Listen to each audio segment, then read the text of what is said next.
ജയകൃഷ്ണൻ, ഇപ്പോൾ കസ്റ്റഡിയിലെ പോലീസ് അതിക്രമങ്ങളുടെ കാഴ്ചകൾ ഓരോന്നോരോന്നായി ഇങ്ങനെ പുറത്തു വരികയാണല്ലോ. ജയകൃഷ്ണന് മർദ്ദനമേറ്റത് 2012-ലാണെന്നാണ് ഞാൻ മനസ്സിലാക്കുന്നത്.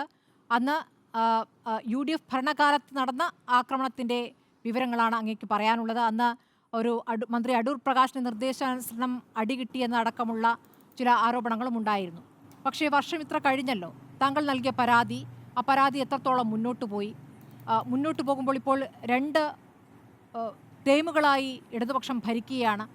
പരാതിയിൽ എന്തെങ്കിലും നടപടി ഉണ്ടായോ?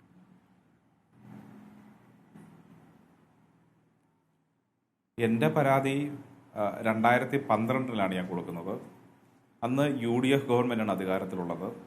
അന്ന് ഈ പരാതി ഞാൻ അന്നത്തെ ബഹുമാനപ്പെട്ട മുഖ്യമന്ത്രിക്ക് പരാതി കൊടുത്തു. അതിനുമേലൊരു മറുപടി കിട്ടിയില്ല. DGPക്ക് കൊടുത്തു, മറുപടി കിട്ടിയില്ല. മനുഷ്യാവകാശ കമ്മീഷന് കൊടുത്തു. മനുഷ്യാവകാശ കമ്മീഷൻ്റെ മറുപടിയായിരുന്നു ഏറെ വിചിത്രകരം. അദ്ദേഹം എന്നോട് പറഞ്ഞത്, ഞങ്ങൾ ഈ കേസ് പരിശോധിച്ചു, താങ്കൾക്ക് മർദ്ദനം കിട്ടിയെന്ന് ഞങ്ങൾക്ക് മനസ്സിലായി, പക്ഷേ ഞങ്ങൾക്ക് ഇതിനകത്ത് ഈ തൽക്കാലം ഒന്നും ചെയ്യാൻ കഴിയില്ല, താങ്കൾ കോടതിയെ സമീപിക്കുന്നതാണ് നല്ലതെന്നാണ് അന്നത്തെ മനുഷ്യാവകാശ കമ്മീഷൻ ചെയർമാൻ എന്നോട് നേരിട്ട് പറഞ്ഞത്. അങ്ങനെ ഗവൺമെൻറ് ഏജൻസികൾക്കെല്ലാം ഞാൻ പരാതി കൊടുത്തു.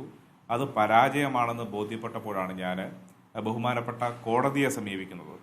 കോടതിയെ സമീപിച്ചു. അങ്ങനെ കോടതി ഈ പ്രതിക്കെതിരെ കേസെടുക്കാൻ വേണ്ടി തയ്യാറായി. അന്ന് തൊട്ട് ഞാൻ കോടതിയിൽ ഇതുമായി ബന്ധപ്പെട്ടുകൊണ്ടുള്ള കേസും നടപടിക്രമങ്ങളുമായി മുന്നോട്ട് പോവുകയാണ്. അങ്ങനെ ഇരിക്കുമ്പോഴാണ് ഒന്നാം പിണറായി സർക്കാർ അധികാരത്തിൽ വരുന്നത്. അങ്ങനെ ബഹുമാനപ്പെട്ട മുഖ്യമന്ത്രിക്ക് ഞാൻ ഈ വിഷയങ്ങളാകെ ചൂണ്ടിക്കാട്ടിക്കൊണ്ട് ഞാൻ പരാതി കൊടുത്തു. ആ പരാതിയിന്മേൽ അദ്ദേഹം അന്നത്തെ DGPക്ക് അന്വേഷണത്തിനായി ഉത്തരവ് കൊടുത്തു. അങ്ങനെ പത്തനംതിട്ട അന്നത്തെ SP ആയിരുന്ന ബഹുമാനപ്പെട്ട ഹരിശങ്കർ സാറിനെ ഈ കേസ് അന്വേഷിപ്പിക്കാൻ വേണ്ടി ചുമതലപ്പെടുത്തി. ഹരിശങ്കർ സാർ ഈ കേസ് വളരെ മാതൃകാപരവും ആത്മാർത്ഥമായി ഈ കേസ് അന്വേഷിച്ചു. ഈ കേസിന്മേൽ ഒരു അന്വേഷണ റിപ്പോർട്ട് അദ്ദേഹം അന്നത്തെ DGP ആയിരുന്ന സെൻകുമാർ സാറിന് സമർപ്പിക്കുകയുണ്ടായി. പക്ഷേ സെൻകുമാർ സാർ എന്താ ചെയ്തതെന്ന് ചോദിച്ചാൽ, ഇത് പ്രതിയെ സഹായിക്കുന്നൊരു നിലപാടാണെന്ന് സ്വീകരിച്ചത്. അദ്ദേഹം ഈ മധുബാബുവിനെതിരെ ഒന്നോ രണ്ടോ ആക്ഷേപമല്ല, നിരവധി ആക്ഷേപങ്ങളുണ്ടെന്നുള്ള നല്ല ബോധ്യം അന്നത്തെ DGPക്കുണ്ട്. അദ്ദേഹം ഈ പരാതി എന്ത് ചെയ്യുമെന്ന് ചോദിച്ചാൽ, ഈ പരാതി മധുബാബു ട്രൈബ്യൂണലിൽ നിന്നൊരു വിധി സമ്പാദിച്ചു. ട്രൈബ്യൂണലിൽ ഒരു കേസ് ഫയൽ ചെയ്തു. അപ്പോൾ ട്രൈബ്യൂണലിൽ ഒരു കേസ് ഫയൽ ചെയ്തു. ആ ട്രൈബ്യൂണലിൽ നിന്നുണ്ടായ ഉത്തരവ് DGPക്ക് ഈ വിഷയത്തിൽ ഒരു നടപടി സ്വീകരിക്കാമെന്നാണ് ആ ട്രൈബ്യൂണലിൽ ഉത്തരവുണ്ടായിരുന്നത്. ഇപ്പോൾ DGP എന്ത് ചെയ്തെന്ന് ചോദിച്ചാൽ, പത്തനംതിട്ട സെഷൻസ് കോടതിയിൽ എൻ്റെ കേസ് നിൽക്കുന്ന കാരണത്താൽ വകുപ്പ് തല നടപടികൾ ഒന്നും എടുക്കേണ്ടതില്ല എന്ന് തീരുമാനിക്കുകയാണ് DGP ചെയ്തത്.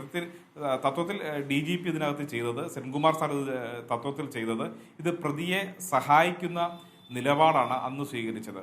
ഒരു ഫോഴ്സിലെ ഒരു ഉദ്യോഗസ്ഥനെതിരെ ഇപ്പോൾ ഉദാഹരണത്തിന് ഫോഴ്സിലുള്ള ഒരു ഉദ്യോഗസ്ഥ ഒരു കൊലപാതകം നടത്തി. കൊലപാതകം നടത്തിയാൽ കോടതിയിൽ കേസ് ഉണ്ട് എന്ന് പറഞ്ഞുകൊണ്ട് ഫോഴ്സിനകത്ത് നിന്ന് നടപടി ഉണ്ടാകാതിരിക്കുമോ? ഒരിക്കലും ഉണ്ടാകാതിരിക്കില്ല. ഫോഴ്സിൽ നിന്ന് ഉറപ്പായ നടപടി ഉണ്ടാകും. പക്ഷേ എൻ്റെ കേസിനകത്ത് സെൻകുമാർ സാർ വളരെ വിചിത്രപരമായ ന്യായം പറഞ്ഞുകൊണ്ട് ഫോഴ്സിന് തന്നെ അപമാനകരമായ പ്രവൃത്തിയാണ് മധുബാബു ചെയ്തതെന്ന റിപ്പോർട്ടുണ്ടായിട്ടും അന്ന് അദ്ദേഹം ഈ റിപ്പോർട്ട് പൂഴ്ത്തിവെക്കുകയും ഇതിന്മേൽ നടപടി ഉണ്ടാകാതിരിക്കുകയും ചെയ്തു. പക്ഷെ ഞാനത് അറിയുന്നില്ല. ഇപ്പം എന്നെപ്പോലും സാധാരണക്കാരന് DGP ഓഫീസിൽ ഇങ്ങനെ ഒരു നീക്കം നടക്കുന്നത് ഒരു കാരണവശാലും എന്നെപ്പോലും സാധാരണക്കാരൻ അറിയുന്നില്ല. ഞാൻ ആ കേസിൻ്റെ തുടർച്ച എന്നവണ്ണം ഇങ്ങനെ നിരന്തരമായി കോടതികളിൽ പോകുന്നു, ഇതുമായി ബന്ധപ്പെട്ട് പരാതികളുമായി മുന്നോട്ട് പോകുന്നു.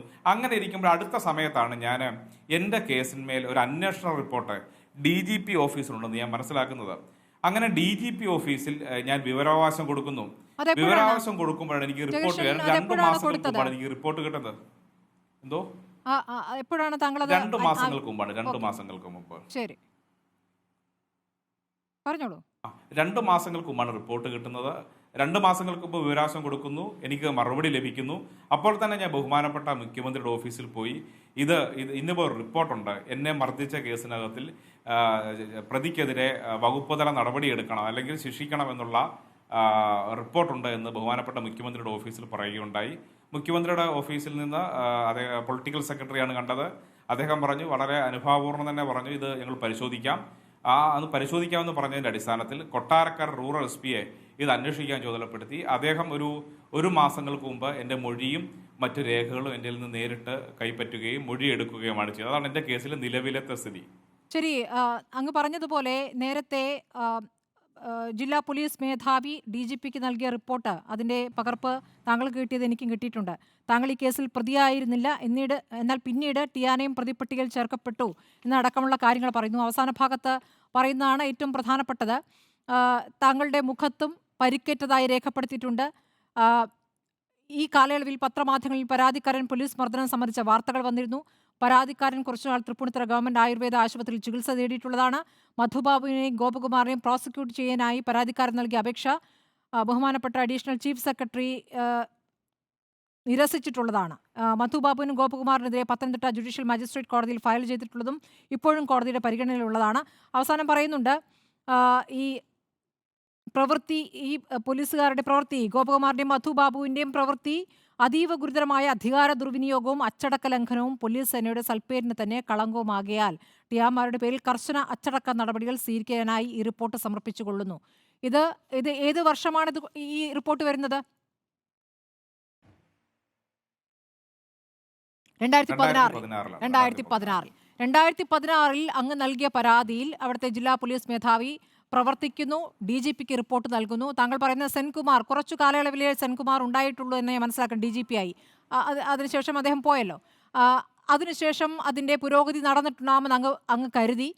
പിന്നീട് ഇപ്പോൾ വീണ്ടും ഇതിന്മേൽ അന്വേഷണം നടത്താനാണ് പറയുന്നത്. അതായത് അന്ന് ജില്ലാ പോലീസ് മേധാവി നൽകിയ റിപ്പോർട്ട് വിശ്വാസത്തിലെടുക്കുന്നില്ല. ഇനി വീണ്ടും ഒരു അന്വേഷണത്തിലേക്കാണ് പോകുന്നത്. അങ്ങയുടെ അനുഭവം ഇതാണ്. താങ്കൾക്ക് 2012 നടന്ന സംഭവമാണ്. 2023 വിവിധ പോലീസുകാരുടെ ഭാഗത്തു നിന്നും മറ്റൊരു രാഷ്ട്രീയ പാർട്ടിയിലെ യുവ നേതാവിനുണ്ടായ അനുഭവമുണ്ട്. വേറെ പലർക്കും അനുഭവം ഉണ്ടായിട്ടുണ്ട്. CPM-ലെ ലോക്കൽ സെക്രട്ടറിയുടെ അനുഭവം, കഴുത്തിന് പിടിച്ച അനുഭവം പറയുന്നതും കഴിഞ്ഞ ദിവസം കണ്ടു. ഇത് ഏതെങ്കിലും രാഷ്ട്രീയ പാർട്ടി അല്ലെങ്കിൽ ഈ ഇന്ന സർക്കാർ ഉണ്ടാകുമ്പോൾ പോലീസ് കൂടുതൽ പ്രവർത്തിക്കുന്നു, മോശമായി പ്രവർത്തിക്കുന്നു, ഇന്ന സർക്കാർ ഉണ്ടാകുമ്പോൾ നന്നായി പ്രവർത്തിക്കുന്നു എന്ന രൂപത്തിലാണ് അങ്ങ് കാണുന്നത്? അതോ ഇത് പോലീസിന്റെ ഒരു ശൈലിയായി മാറുന്നു, അതിന് തടയിടാൻ ഒരു സർക്കാരിനും കഴിയുന്നില്ല എന്നുള്ളതാണോ? താങ്കളുടെ മനസ്സിലാക്കൽ എന്താണ്? എൻ്റെ വിഷയത്തിൽ ഇപ്പോൾ അടുത്ത സമയത്തുണ്ടായ പ്രശ്നങ്ങളിൽ നിന്ന് നേരെ വ്യത്യസ്തമാണ്. എൻ്റെ പ്രശ്നത്തിൽ എനിക്ക് 19 വയസ്സുള്ളപ്പോഴാണ് എൻ്റെ സംഭവം ഉണ്ടാകുന്നത്. അന്ന് ഞാൻ SFIയുടെ കോന്നി ഏരിയ സെക്രട്ടറിയാണ്.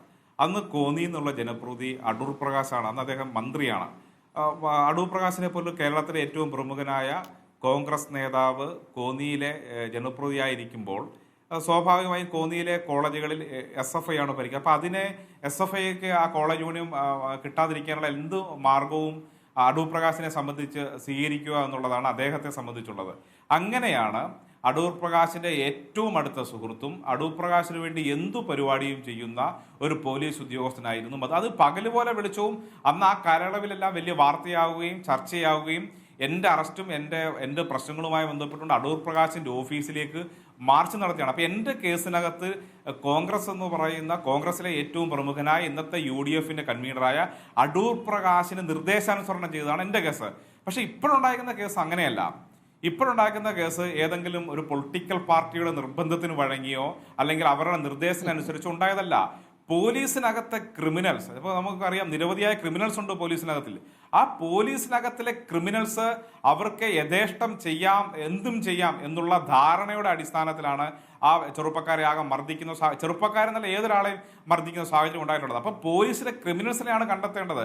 ഇപ്പൊ നമുക്കറിയാം കഴിഞ്ഞ ഈ 1ാം പിണറായി സർക്കാരിന്റെ കാലത്താണ് 108ഓളം വരുന്ന പോലീസിലെ ക്രിമിനൽസിനെ പോലീസിൽ നിന്ന് ഒഴിവാക്കിയത്. ഞാൻ പറയുന്നത് ഇന്ത്യയിലെ ചരിത്രത്തിൽ ആദ്യമായിട്ടാണ്. അപ്പൊ അത്തരം നവീകരണങ്ങൾ കേരളത്തിലെ പോലീസിനകത്ത് നടത്തിക്കൊണ്ടിരിക്കുകയാണ്. എന്നാലും ഇന്നും അതിലും അപകടകാരികളായ മധുബാബുവിനെ പോലെയുള്ള എന്തും ചെയ്യുന്ന ഒരു പോലീസ് ക്രിമിനൽസ് ഇന്നും കേരളത്തിലെ പോലീസിനകത്തുണ്ട്.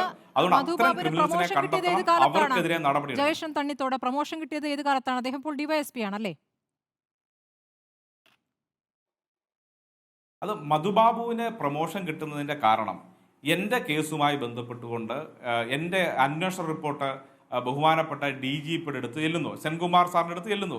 DGP എന്താണെന്ന് ചോദിച്ചാൽ എൻ്റെ പരാതി, എൻ്റെ കേസ് പത്തനംതിട്ടയിൽ ഉള്ളത് കൊണ്ട് തന്നെ ഞാൻ കൊടുത്ത പരാതിന് മേലുള്ള അന്വേഷണ റിപ്പോർട്ട് നടപ്പിലാക്കേണ്ടതെന്ന് തീരുമാനിക്കുന്നു. സ്വാഭാവികമായും അത് മധുബാബുവിന് സഹായകരമാകുന്നു. ഉയർന്ന ഉദ്യോഗസ്ഥർ തന്നെ ഇങ്ങനെ സഹായകരമായി ചെയ്യുമ്പോൾ അദ്ദേഹത്തിന് പ്രൊമോഷൻ കിട്ടുക എന്നുള്ളത് വളരെ എളുപ്പത്തിലുള്ള കാര്യമാണ്. ഇത് ഫോഴ്സിനകത്ത് നടക്കുന്ന രഹസ്യ സ്വഭാവത്തിലുള്ള കാര്യമാണ്. ഇതൊരു സാധാരണ മനുഷ്യനെ സംബന്ധിച്ച് അറിയാവുന്ന കാര്യമല്ല. ഒരുപക്ഷെ ഗവൺമെന്റ് പോലും ഇത് അത്ര എളുപ്പത്തിൽ മനസ്സിലാക്കാൻ കഴിയുന്ന കാര്യമല്ല. രതീഷ് എന്ന പോലീസുകാരന്റെ കാര്യം കേട്ടല്ലോ. ഇപ്പോൾ തൃശ്ശൂരിൽ പീച്ചിയിൽ നടന്ന സംഭവം, ഹോട്ടൽ ഉടമയുടെ ഡ്രൈവറെയും അവിടുത്തെ മാനേജറെയും മുഖത്തടിച്ച രതീഷിനും ഇപ്പോൾ പ്രൊമോഷൻ കിട്ടിയിട്ടുണ്ട്. രതീഷിനെതിരെ പരാതി പോയിട്ടുണ്ട്, രതീഷിനെതിരെ റിപ്പോർട്ട് പോയിട്ടുണ്ട്, പ്രൊമോഷൻ കിട്ടിയിട്ടുണ്ട്. ഈ കാലയളവിലാണ്, 2023 നടക്കുന്ന സംഭവങ്ങളാണിത്. ഈ താങ്കൾ പറയുന്ന പോലെ ഇത്രയും വർഷം പഴക്കമില്ല. അപ്പോൾ ഓരോ സർക്കാരിന്റെ കാലത്തിലും ഇതൊക്കെ സംഭവിക്കുന്നുണ്ട് എന്നൊരു യാഥാർത്ഥ്യം അവിടെ നിൽക്കുന്നു. പരാതികൾ ഇന്നിപ്പോൾ ആഭ്യന്തരമന്ത്രി ഇന്നേക്ക് ദിവസം നോക്കൂ, 6ാമത്തെ ദിവസമാണ്, ഇതുവരെ പ്രതികരിച്ചിട്ടില്ല. അതിനോട് എന്തെങ്കിലും അങ്ങേക്ക് പറയാനുണ്ടോ ജയകൃഷ്ണൻ? അല്ല, ബഹുമാനപ്പെട്ട ആഭ്യന്തരമന്ത്രി, കേരളത്തിന്റെ മുഖ്യമന്ത്രിയാണ് ആഭ്യന്തരം കൈകാര്യം ചെയ്യുന്നത്. എനിക്ക് നല്ല ആത്മവിശ്വാസമുണ്ട്. വരുന്ന ദിവസങ്ങൾ അതുമായി ബന്ധപ്പെട്ടുകൊണ്ടുള്ള നല്ല വാർത്തകൾ കേൾക്കുമെന്ന് തന്നെയാണ് എൻ്റെ പ്രതീക്ഷ. ഇപ്പം നമ്മളൊരു പത്രസമ്മേളനം വിളിച്ചുകൊണ്ട് അതിന് ഒരു മറുപടി പറയുകയല്ലോ ചെയ്യേണ്ടത് ഒരു ഭരണാധികാരി. അതിൽ വളരെ ക്രിയാത്മകമായി ആ വിഷയത്തിൽ ഇടപെടുകയാണ് ചെയ്യുന്നത്. ഏറ്റവും അടുത്ത ദിവസങ്ങളിൽ തന്നെ ഇത്തരം ക്രിമിനൽ പോലീസിനെതിരായി ശക്തമായ അച്ചടക്ക നടപടി ഉണ്ടാകും തന്നെയാണ് ഞാൻ പ്രതീക്ഷിക്കുന്നത്. ഇന്ന് ബഹുമാനപ്പെട്ട വിദ്യാഭ്യാസ മന്ത്രി അതുമായി ബന്ധപ്പെട്ടുള്ള സൂചനകൾ നൽകി കഴിഞ്ഞു. ശരി, അതാണ് താങ്കളുടെ പ്രതീക്ഷ. 6ാമത്തെ ദിവസമായിട്ടും ഇതുവരെ നമുക്ക് ആഭ്യന്തരമന്ത്രിയിൽ നിന്ന് ഒരു പ്രതികരണം കാണാൻ സാധിച്ചിട്ടില്ല.